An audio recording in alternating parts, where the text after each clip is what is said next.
మీ వియ్యంకుడైన లోకేష్ గారి మామైన బాలకృష్ణ గారు నాకు ఆత్మీయుడిగా ఉన్నటువంటి వ్యక్తి. ఆయన వచ్చి నా కూతురు పెళ్లికి అక్షింతలు వేసినారు.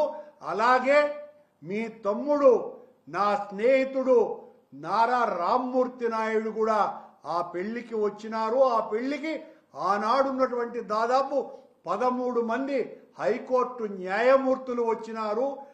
నేను నా కూతురు పెళ్లిని హిందూ సాంప్రదాయం ప్రకారమే చేసినానని ఆ దేవదేవుని సాక్షిగా ప్రమాణం చేస్తున్నా. నా వియ్యంకులు చేసినటువంటి పెళ్లికి నేను నా కూతురు తండ్రిగా హాజరైనాను. ఇక్కడేం దాచుకొన్నాను, మీలాగా అబద్ధాలు చెప్పేటువంటి మనిషిని కాదు.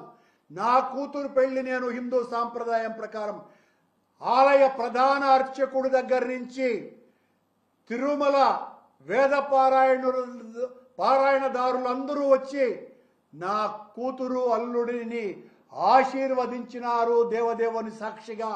ఆ పెళ్లిలో వేద మంత్రోచ్చారణ మధ్యన నా కూతురు పెళ్లి జరిపినాను.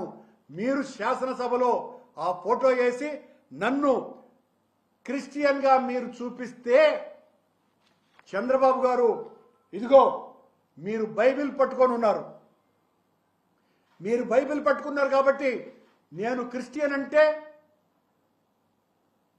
నన్ను క్రిస్టియన్ అంటున్నారు కదా మీరు,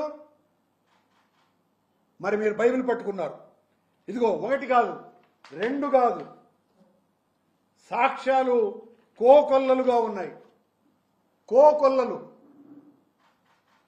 ఇంతే కూడా కాదు, మీరు అసలు హిందువే కాదు ముస్లిం అంటే ఎట్లా ఉంటుంది?